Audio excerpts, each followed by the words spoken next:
Hello there, my name's Chris Huth, and I've been making videos on this channel about the TV series Lost for a little over 2 years now. When I first started, I made a video kind of introducing the concept behind this series I wanted to make, as well as explaining some of my reasons for deciding to do so. And while I feel that original introduction still does a decent job conveying the spirit in which I started these videos, I also feel the nature of my content has evolved somewhat since then.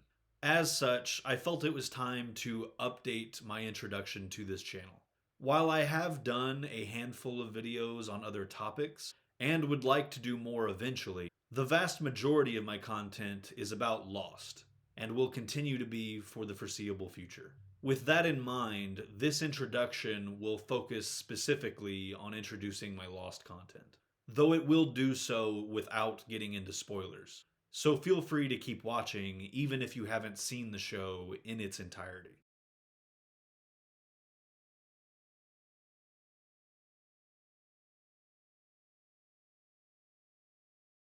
So, my passion is for storytelling, and cinematic storytelling in particular. In my opinion, stories are at the very core of what makes us human.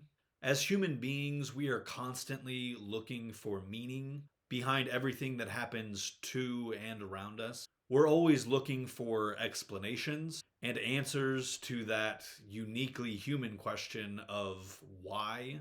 Some of us do this by turning to religion, some of us do it by turning to science, but we all do it, and we all crave meaning in our lives. And that's what I believe stories are. They are how we find and create meaning. Our identities, our sense of self, our reasons for doing things. These are all stories we tell ourselves and others. How rooted in fact or fiction these stories are is largely irrelevant and often subjective. But just because a story isn't necessarily rooted in something objectively true does not make that story any less valuable or meaningful. Indeed, there is a unique value to be found in fictional stories. When we engage in a fictional story, we are temporarily leaving behind this world of uncertainty, where if there is a greater meaning behind it all, it is beyond our capacity to comprehend, and entering a world we know for certain does have a conscious creator, with intent and purpose behind every event and action. In the process, we are actively trying to interpret the meaning the author is trying to convey, while also discovering our own meaning and interpretations said author may have never consciously intended, yet are equally valid from our own unique point of view. We can then translate these interpretations into our own lives.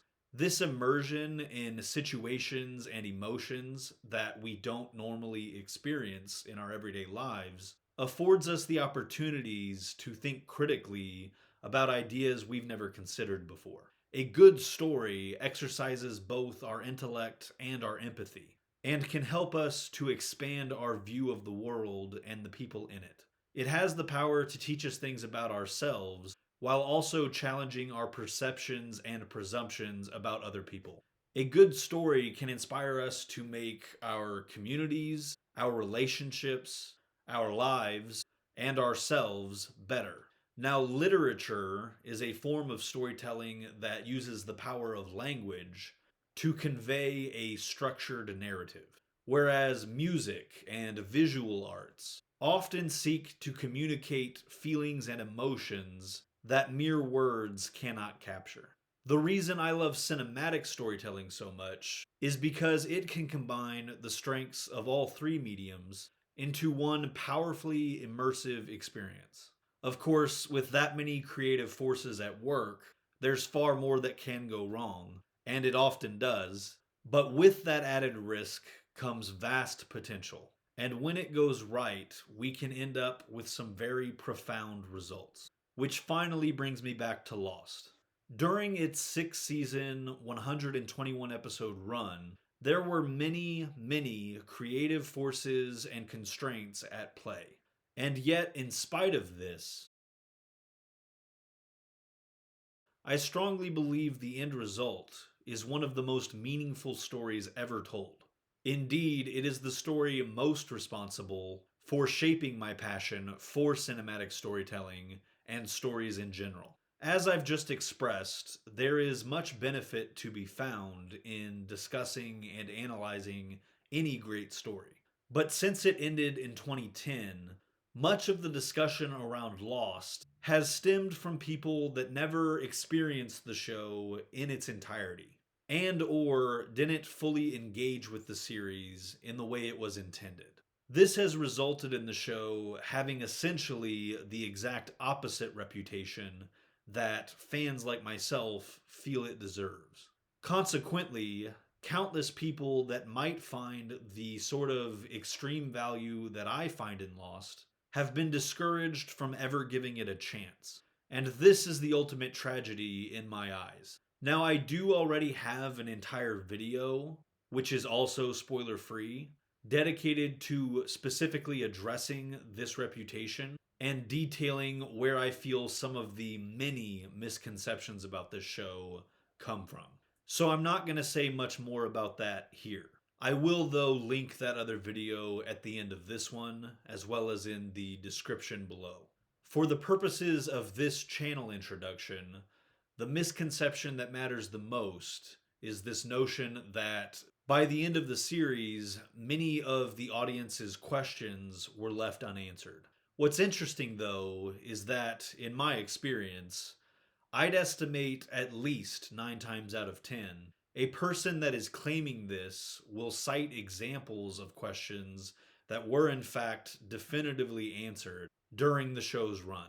In these cases, the person in question is typically someone that hasn't seen the show in its entirety, or they watch the show very casually. Now, in the small percentage of cases, when someone does give an example of an answer that wasn't explicitly given, I will continually argue that the show does at least give the audience more than enough pieces to reach their own satisfying conclusions. So, why did I start making these videos? Because I believe a story this great should be discussed and reflected upon. But on top of that, I wanted to combat this frankly ridiculous reputation Lost has for not answering questions.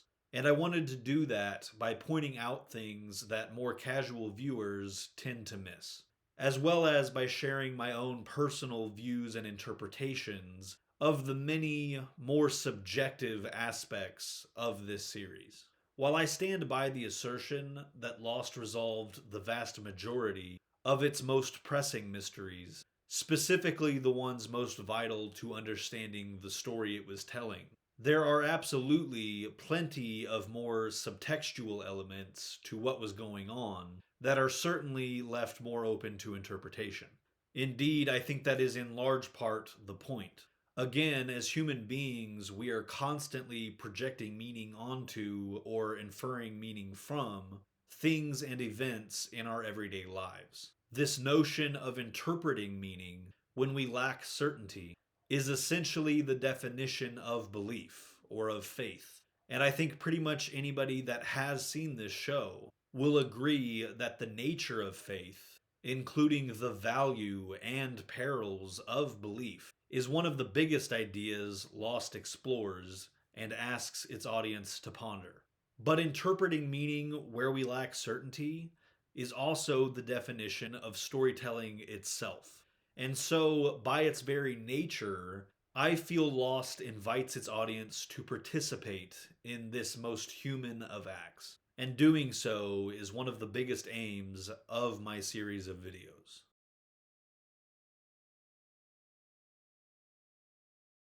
Something I want to make clear in an introduction to this channel is that the theories and explanations I provide are simply my personal theories and interpretations. After more than 15 years of coming back to this show and sharing it with many different people, each of whom have provided their own unique insights, I have gradually refined my analysis of this show. And each of my videos serves as just one interconnected piece of my big picture interpretation, which is, of course, subjective, though I can confidently say fits within the context of the facts. I think it's fair to say that so far, I've done a good job of not presenting a theory that is outright contradicted by the established facts or the existing canon of the show. Furthermore, I hold myself to what I feel is a pretty high standard when it comes to presenting supporting evidence. And while this is more subjective, it is also important to me that I not violate things such as the existing themes and character development that exist within the series. With that said, I acknowledge that much of what I share in these videos qualifies as what is often referred to as headcanon. In other words, it is additional narrative outside of the pre existing story that I have come up with based on deductions I've made, as well as my own sense of what constitutes a compelling story. What my series is not meant to be is an end all explanation for everything that was definitively going on. I am not trying to tell anyone that I have the right answers. I fully acknowledge that there are other interpretations out there that also fit within the context of the existing show that you as an individual might find more appealing. In truth, I not only welcome viewers to share these alternate theories, I highly encourage it. It's through reasonable discussion that we can exchange differing perspectives and grow our understanding and appreciation beyond what we're capable of on our own.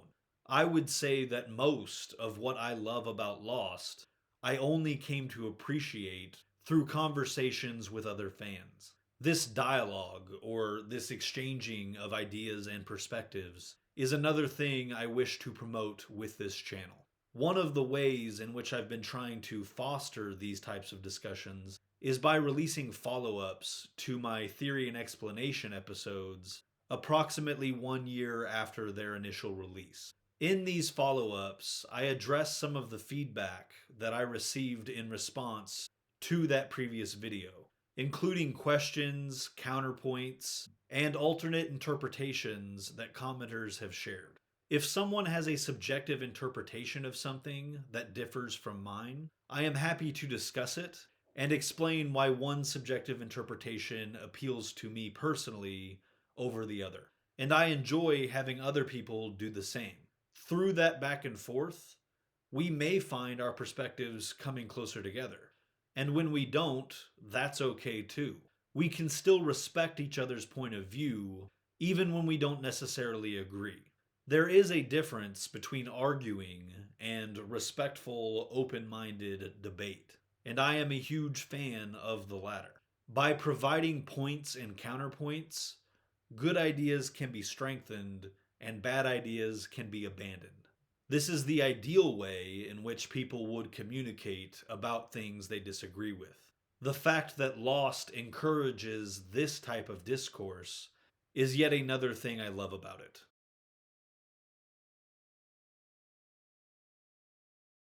So if you're new to this channel and thinking you might want to check it out, you may be wondering the best place to start. I'm sure it goes without saying that if you have not seen Lost, or if you have not seen it in its entirety, then you definitely should do that first.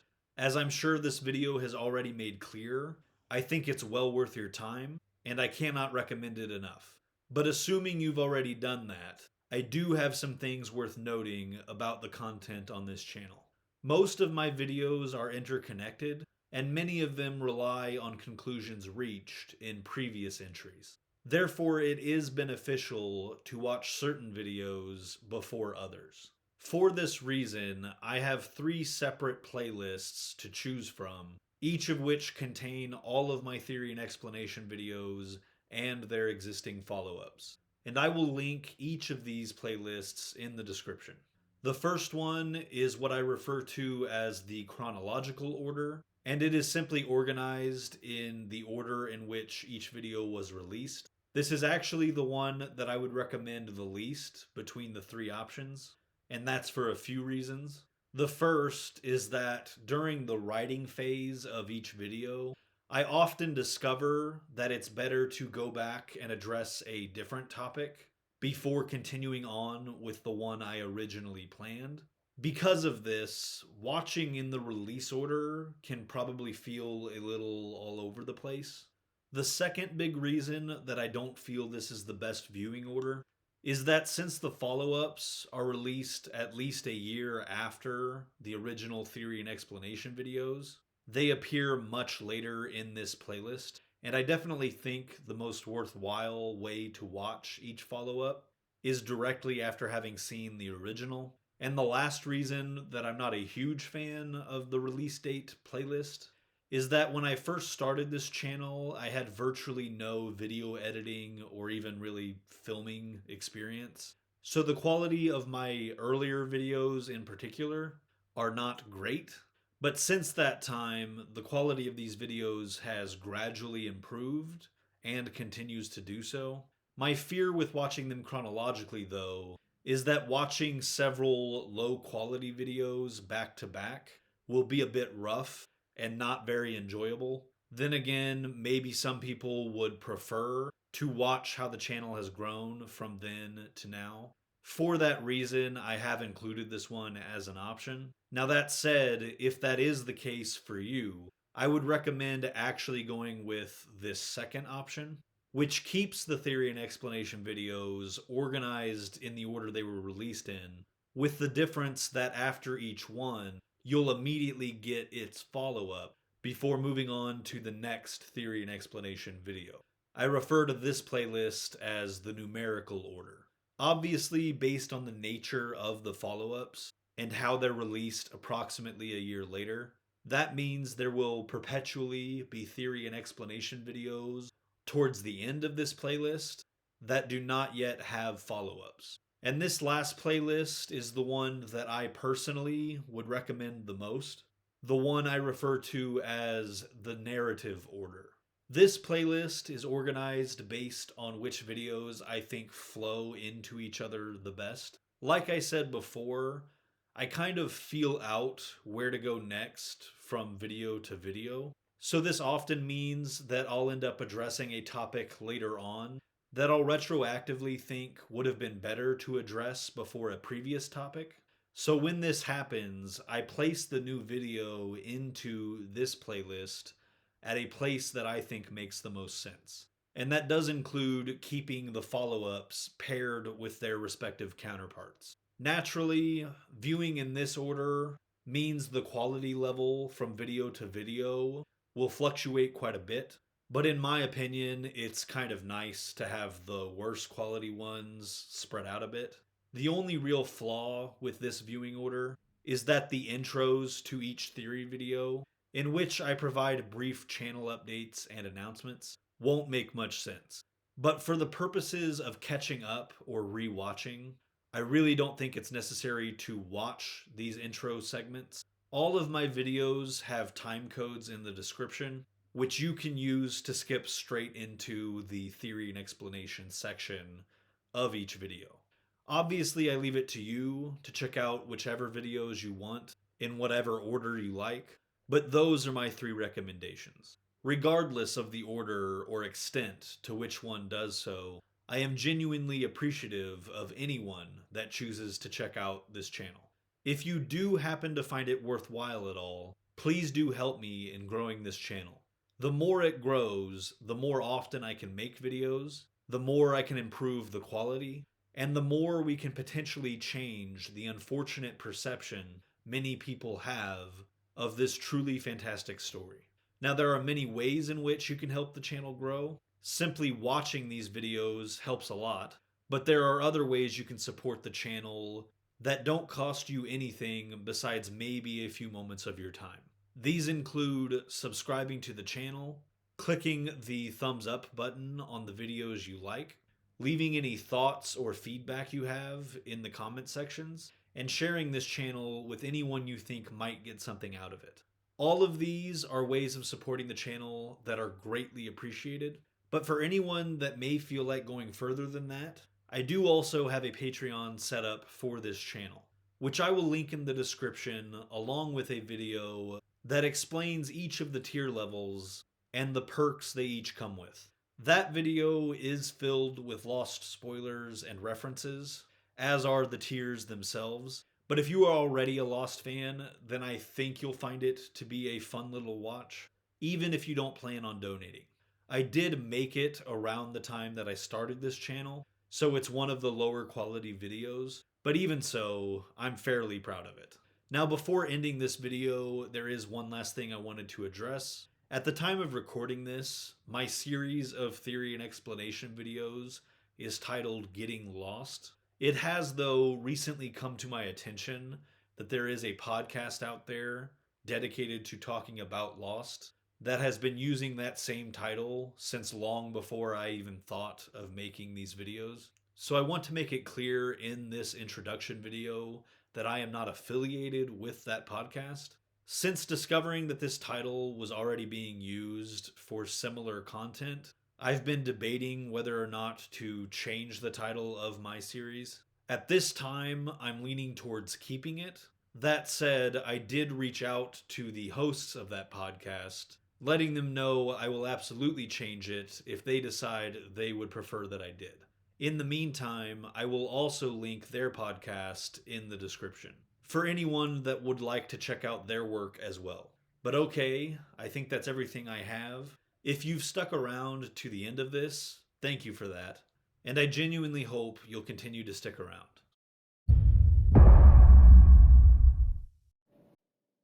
Oh, you're still here. Hopefully that means you enjoyed this video. If so, please consider sticking around and being a constant for this channel by clicking right up here to subscribe. And don't forget to hit the bell icon if you would like to be notified when more videos like this one arrive. In the meantime, feel free to check out previous content from this channel by clicking here or here. Oh no. Please subscribe.